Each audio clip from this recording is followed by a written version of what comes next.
द्वैत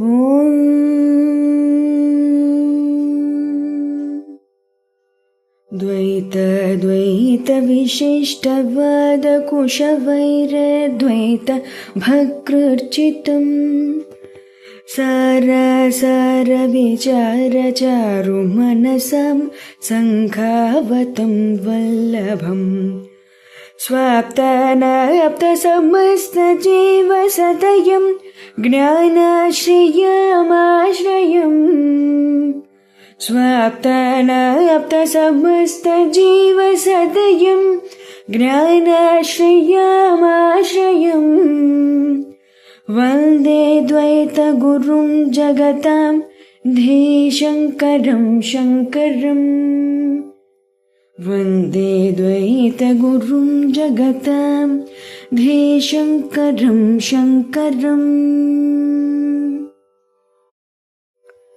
श्रुतिस्मृतिपुराणानाम् आलयं करुणालयं श्रुतिस्मृतिपुराणानाम् आलयं करुणालयं नमामि भगवत्पादशङ्करं नमामि भगवत्पादशङ्करं लोकशङ्करं లోకశంకరం. శ్రీ గురుభ్యో నమః. శ్రీ శ్రవణ ఛానల్కి శ్రోతలందరికీ కూడాను మరొకసారి స్వాగతం. ఈరోజు మనం 205, 206 శ్లోకాలని చెప్పుకోబోతున్నాం అన్నమాట. ముందుగా 205 శ్లోకాన్ని వినేద్దాం. తదాత్మానాత్మనోః సమ్యగ్వివేకేనైవ సిద్ధ్యతి తతో వివేకః కర్తవ్యః ప్రత్యగాత్మా సదాత్మనోః. ఇక్కడ ఇప్పుడు ప్రతిపదార్థాన్ని చూద్దాం మనం.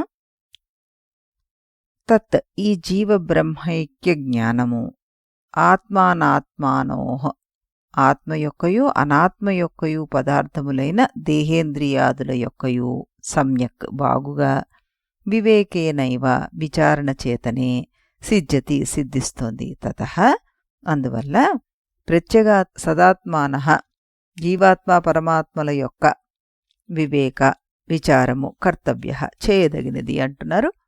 తాత్పర్యం ఏమిటొస్తుంది అంటే, నిన్న చెప్పుకున్నటువంటి బుద్ధి అనే ఉపాధి యొక్క సంబంధం వల్లే ఆత్మయందు ఏ జీవాత్మ కల్పింపబడిందో అది ఆ జీవత్వం స్వరూపంతో ఆత్మ కంటే భిన్నమైనది కాకూడదు.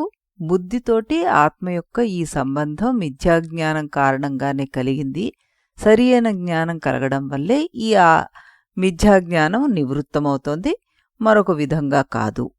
వాస్తవంగా జ్ఞానం అంటే బ్రహ్మాత్మైక జ్ఞానమే అని శృతి సిద్ధాంతం. కాబట్టి ఆ జ్ఞానం కలగడంతోటే మనకి జీవభావం నివృత్తి అవుతోంది. అటువంటి ఈ బ్రహ్మాత్మైక జ్ఞానం సిద్ధించాలి అంటే ఆత్మ అనాత్మల గురించి వివేకం, ఈ రెండిటికీ ఉన్న భేదాన్ని గురించిన జ్ఞానం చక్కగా ఉండాలి. అంటే ప్రత్యేగాత్మ మిథ్యాత్మలను వివేచనతోటి మనం చూడగలిగే శక్తి మనకి రావాలి అంటున్నారు ఇక్కడ శంకరాచార్యుల వారు. ఆత్మ అనాత్మల మధ్య శరీర వివేకం వల్లనే ఈ బ్రహ్మాత్మైక జ్ఞానం సిద్ధిస్తుంది అంటున్నారు కదా. అందువల్ల ప్రత్యేగాత్మ అంటే సాక్షి చైతన్యం, అనాత్మ అంటే ఏంటి, శరీర ఉపాధులతో కూడుకున్నటువంటిది. వీటి మధ్య స్పష్టమైన వివేకం ఉండాలి అంటున్నారనమాట. శంకరాచార్యుల వారు బ్రహ్మాత్మైక్య విజ్ఞానం సమ్యజ్ఞానం శృతేర్మతం అన్నారు. అంటే బ్రహ్మ ఆత్మ ఏకత్వ జ్ఞానమే సమ్మజ్ఞానము అంటున్నారు. మరి ఆ జ్ఞానం ఎలా వస్తుంది?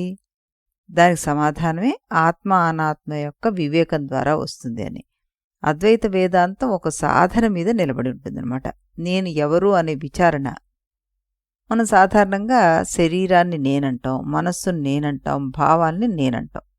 ఇదంతా కూడా అవిద్య అంటూ మనం చెప్పుకుంటూ వస్తున్నాం. వివేకం అంటే ఏమిటి అంటే ఇవేవి నేను కాదు అంటూ పరిశీలించడం. ఆత్మ అనాత్మ అని రెండు తీసుకుంటే మనం ఆత్మ అన్నది నిత్యమైనది, అనాత్మ అన్నది అనిత్యమైనది. ఆత్మేమో సాక్షి రూపంగా ఉంటుంది, అనాత్మ దృశ్య రూపంగా ఉంటుంది. ఆత్మ చైతన్యవంతమైతే అనాత్మ జడం, ఆత్మ మార్పు లేనిదైతే అనాత్మ మార్పులకి లోనవుతుంది. మరి ఇంకా మనకి ఇంకో తేడా ఏమిటి? ఆత్మ అన్నది స్వయం ప్రకాశం. మరి ఆత్మ వల్ల మాత్రమే ఈ అనాత్మ తెలుస్తుంది. అప్పుడు శరీరం నేను కాదని ఎలా అని మనకు ప్రశ్న వస్తుంది. నా శరీరము, నా పుస్తకము అంటే పుస్తకం మనకంటే వేరు. అలాగే నా శరీరం అంటే శరీరం కూడా మనకంటే వేరు అన్నది మనం చెప్తున్నాం. నేను శరీరం కాదు అన్నది అక్కడ చూపించేస్తున్నమాట.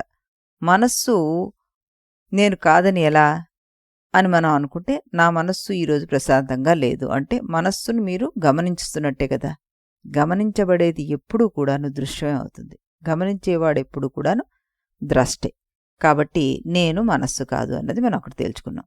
బుద్ధి నేను కాదని ఎలా చెప్పుకోవచ్చు మనం? దీన్ని కూడా కొట్టేయడానికి ఎలాగా మనం చూస్తున్నాం అంటే, నాకు సందేహం వస్తుంది. మనకు సందేహం వస్తే ఆ సందేహాన్ని మనం తెలుసుకుంటున్నాం. కాబట్టి బుద్ధి కూడా నేను కాదు. ఇక మిగిలిందేమిటి? శరీరాన్ని తొలగించేసాం, మనస్సుని తొలగించేసాం, బుద్ధిని తొలగించేసాం. ఇవన్నీ తెలిసిన సాక్షి ఎవరు? అదే ప్రజ్ఞాత్మ అన్నమాట.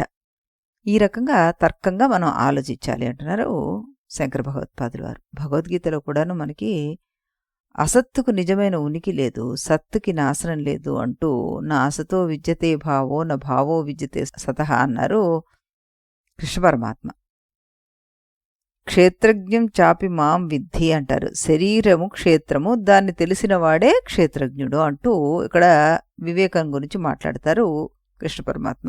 యథా సర్వగతం సౌక్ష్మ్యాదాకాశం నో లిప్యతే అంటారు. ఆకాశం అంటుకోనట్లుగానే ఆత్మ కూడా అంటుకోదు అంటూ కృష్ణ పరమాత్మ మనకి చెప్తారనమాట. నిత్యమైన ఆత్మ అనిత్యమైన శరీరాది వస్తువుల కంటే భిన్నం అంటుంది కఠోపనిషత్తు. మాండూక్యం తురీయ స్వరూపం అంటుంది. ద్రష్ట, సాక్షి, శాంతము, అద్వైతము ఇదంతా కూడాను తురీయ స్వరూపంలో చూస్తున్నాం. నేటి మన ప్రస్తుత గుర్తింపు మనం ఎలా చేస్తున్నాం అంటే, మన ఉద్యోగం ద్వారా, డబ్బు ద్వారా అని ఎప్పుడు చెప్పుకుంటున్నాం, సామాజిక స్థానం ద్వారా అని.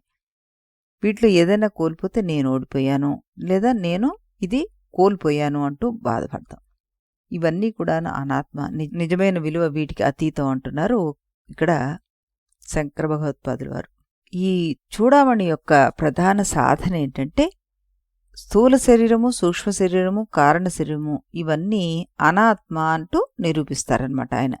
లక్ష్యం ఆత్మ అనాత్మ వివేకం ద్వారా బ్రహ్మాత్మిక జ్ఞానాన్ని పొందడమే. బ్రహ్మజ్ఞానం పొందాలంటే ముందుగా అసలు ఆత్మని అనాత్మను వేరువేరు చేసి చూడడం రావాలి మనకి. అందువల్ల సాధకుడు నిరంతరం ఈ విచారణ చేయాల్సిందే అన్నమాట. ఈ రకంగా ఇందులో శంకర భగవత్పాదులు వారు అర్థాన్ని మనకి సూచించారు.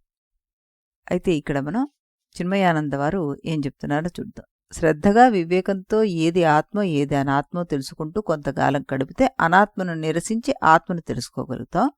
అప్పుడు అది సమ్యజ్ఞానం అవుతుంది అంటారు. గతవాసనలు మనలో చాలా బలంగా ఉండడం చేత మళ్ళీ మళ్ళీ ఈ ఉపాధులే నేను అనే భ్రమలోకి పడిపోతుంటాం. అందుకే శ్రద్ధగా మరలా శక్తి కొలది కృషి చేసి ఉపాధుల మీద మమత్వాన్ని విడనాడాలి అంటున్నారు ఈయన. మిథ్యాజ్ఞానానికి విరుగుడు సమ్యజ్ఞానమే. ప్రతి సాధకుడు కూడా ఎప్పుడు జాగరూకతతోటి ఏది ఆత్మో ఏది అనాత్మో తెలిసి ఉండాలి అంటూ ఇక్కడ ఈయన చెప్పడం జరిగిందనమాట. ఇప్పుడు మనం రెండో శ్లోకాన్ని కూడాను తెలుసుకుందాం. జలం పంకవద స్పష్టం పంకాపాయే జలం స్ఫుటం యథా భాతి తథాత్మాపి దోషాభావే స్ఫుట ప్రభః. ఇప్పుడు తిని ప్రతిపదార్థాన్ని చూద్దాం.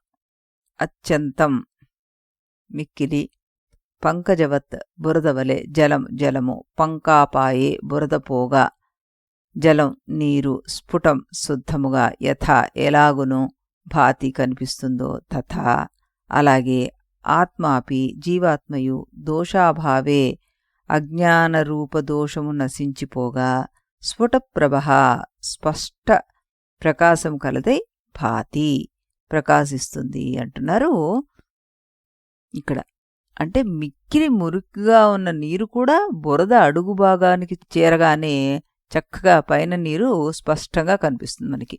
దోషం పోగానే ఆత్మ కూడా అలా స్పష్టంగా ప్రకాశిస్తుంది అని దీని అర్థం అన్నమాట. మనం ఆ బురదని సెటిల్ అయ్యేంత వరకు చూడాలి. బురదతో కలిసిన నీరు స్పష్టంగా కనిపించదు కదా, బురద తొలగిపోయిన తర్వాత అదే నీరు నిర్మలంగా కనిపిస్తుంది. అలాగే అవిద్య అనే దోషం తొలగిపోయినప్పుడు ఆత్మ తన స్వప్రకాశ రూపంతో మనకి స్పష్టంగా తెలుస్తుంది అని మనం ఇక్కడ అర్థం చేసుకోవాలన్నమాట. ఇక్కడ శంకరాచార్యుల వారు ఈ శ్లోకంలో మనకి ఇంతకుముందు శ్లోకంలో ఆత్మ అనాత్మ వివేకం చేయాలన్నారు. ఇప్పుడు వివేకం యొక్క ఫలితం ఏమిటి అన్నది ఇక్కడ చూపించేస్తారనమాట. ఆత్మ ఏమీ కొత్తగా పుట్టదు, కేవలం ఆ అవిద్య తొలగిపోతే సరిపోతుంది అంటారు. ఓ చెరువులో నీరు బురదతో కలిసిపోయిందనుకుంటే ఆ నీరు ఉంది, కానీ అది స్పష్టంగా కనిపించడం లేదు. ఎవరైనా బురదను తొలగిస్తే కొత్త నీరు తయారవుతుందా? లేదు. అదే నీరు స్వచ్ఛంగా పారదర్శకంగా కనిపిస్తుంది అనమాట మనకు. అదే ఆత్మజ్ఞాన రహస్యం అని మనం చెప్పుకోవచ్చు. ఇక్కడ మోక్షం అంటే ఏమిటనుకుంటాం మనం? కొత్త ఆత్మను ఏం పొందడం కాదు, కొత్త శక్తులు పొందడము కూడా కాదు, ఎక్కడికో వెళ్ళడం అసలే కాదు. ఆత్మ ఎప్పుడూ ఉంది, కానీ ఈ అవిద్య, అహంకారము, దేహాభిమానము అనే బురద వల్ల అది స్పష్టతను కోల్పోయి కనిపించడం మానేసింది. దోషాభావే అంటారు ఆయన. అక్కడ దోషం అంటే ఏమిటి? అవిద్య, అహంకారము, దేహాత్మబుద్ధి, కర్తృత్వభావము, భోక్తృత్వభావము ఇవన్నీ ఉంటే మరి మన స్వయంగా వెలుగుతున్న ఆ ఆత్మ ఎలా కనబడుతుంది మనకి? ఇక్కడ అద్వైత సిద్ధాంతంలో ఇది ఒక మహత్తర సత్యాన్ని తెలిపేటటువంటిదని అనుకోవచ్చు మనం. జ్ఞానం ఆత్మను సృష్టించదు, జ్ఞానం అవిద్యను తొలగిస్తుంది అంతే. ఎలాగైతే సూర్యుడు ఎప్పుడూ ఉన్నాడు, మేఘాలు తొలగితే కనిపిస్తాడు, అలాగే ఆత్మ ఎప్పుడూ ఉంది. అవిద్య అనేది తొలగితే అది మనకి చక్కగా ప్రత్యక్షం అవుతుంది. జ్ఞానేనతు తదజ్ఞానం నాశితం అంటారు. జ్ఞానం అజ్ఞానాన్ని నశింపజేస్తుంది అంటూ భగవద్గీత శ్లోకం చెప్తుంది. అజ్ఞానేనావృతం జ్ఞానం అంటారు. మళ్ళీ జ్ఞానం అజ్ఞానంతోటే కప్పబడింది. ఇది బురదతో కప్పబడిన నీటి గురించి ఎలా అయితే చెప్పుకున్నాం దాన్ని అనమాట. జ్ఞానదీపేన భాస్వత అంటారు. జ్ఞానదీపేన భాస్వత అంటారు కృష్ణ పరమాత్మ. ఈ అజ్ఞానం తొలగిపోవాలంటే ఒక్కటే ఒకటి, జ్ఞానం అనే దీపాన్ని వెలిగించండి అంటూ. ఉపనిషత్తుల్లో విద్యతే హృదయ గ్రంథి అని మనం చెప్పుకుంటాం. మాండూక్యోపనిషత్తులో అలా చెప్తారు మనకి. ఆ విద్యా గ్రంథి ఛేదింపబడితే మనకి బ్రహ్మజ్ఞానం, మోక్షం లభించినట్టే. తర్వాత ఆత్మ ప్రకాశం వల్లే అన్నీ ప్రకాశిస్తాయి అంటుంది కఠోపనిషత్తు. పుల్లెల శ్రీరామచంద్రమూర్తి గారి శైలిలో భావం ఈ శ్లోకంలో ఆచార్యుడు వారు చెప్తున్నది, ఆత్మజ్ఞానం అనేది సంపాదించాల్సిన వస్తువు ఏమి కాదు, కప్పి ఉన్న స్వరూపాన్ని వెలికి తీయడమే అంటున్నారు.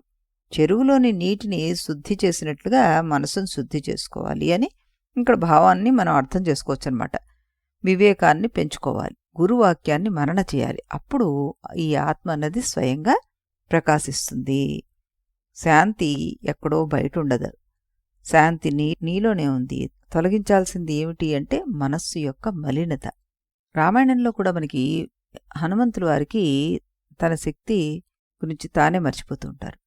జాంబవంతుడు గుర్తు చేసిన తర్వాత ఆయనకి కొత్తగా వేరే శక్తి ఏం రాలేదు, ఉన్న శక్తి వ్యక్తమైంది. అలాగే ఆత్మజ్ఞానం ఏమి కొత్తగా వచ్చి చేరదు, ఉన్న బ్రహ్మస్వరూపాన్ని వెల్లడిస్తుందనమాట. ఆత్మ ఎప్పుడూ ప్రకాశిస్తూనే ఉంటుంది. కనిపించనిది ఆత్మ కాదు, దాన్ని కప్పివేసిన అవిద్య అనమాట. బురద తొలిగితే నీరు కనిపించినట్లుగా అవిద్య తొలిగితే ఆత్మ తన స్వప్రకాశ సచ్చితానంద స్వరూపంతో స్పష్టంగా వెలుగుతుందన్నమాట. చక్కటి సింపుల్ సొల్యూషన్ ఆయన చూపించారు. మీరు అవిద్యను తొలగించుకోండి, మీలో ఉన్న ఆత్మ అదే బయటకు కనబడుతుంది అంటున్నారు శంకరుల వారు. స్వభావ సిద్ధంగా నీరు శుద్ధంగానే ఉంటుంది పైనుంచి పడ్డప్పుడు వర్ష రూపంలో. దానిలో మట్టి కరిగి ఉన్నప్పుడు అది బురదగా పిలువబడుతుంది మనకి. ఆ మట్టిని మళ్ళీ శుద్ధం చేసేస్తే నిజస్వరూపం కనబడిపోతుందన్నమాట. ఈ అశాంతిని, బాధల్ని మనస్సు నుండి తొలగించి నిశ్చలంగా శాంతంగా చేస్తే అక్కడ ఆత్మ స్వయంగా శాంతంగా ప్రకాశిస్తుంది. ఈ విద్యాజ్ఞానం అనబడే ఈ మలినాన్ని మనం చక్కటి జ్ఞానంతో ఫిల్టర్ చేసేయాలి. ఇది ఆయన చెప్పిన సందేశం. చక్కటి సందేశాన్ని మనం విన్నాం. మళ్ళీ రేపు ఇదే సమయానికి ఇదే ఛానల్లో మరో 2 శ్లోకాలతో కలుద్దాం. అంతవరకు సెలవు. इति गुरुवाक्यम् इति गुरुवाक्यं विधि वेदान्तं विदितारकमिति ब्रह्ममु इति गुरुवाक्यं विधि वेदान्तं विदितारकमिति ब्रह्ममु इति मोदलिदि नडुमिदि तुदि తెలిసిన వాడేవాడుగా ఇది మొదలిది నడుమిది తుది తెలిసిన వాడేవాడుగా ఇది గురువాక్యం విధి వేదాంతం విదితారకమితి బ్రహ్మము ఇది గురువాక్యం.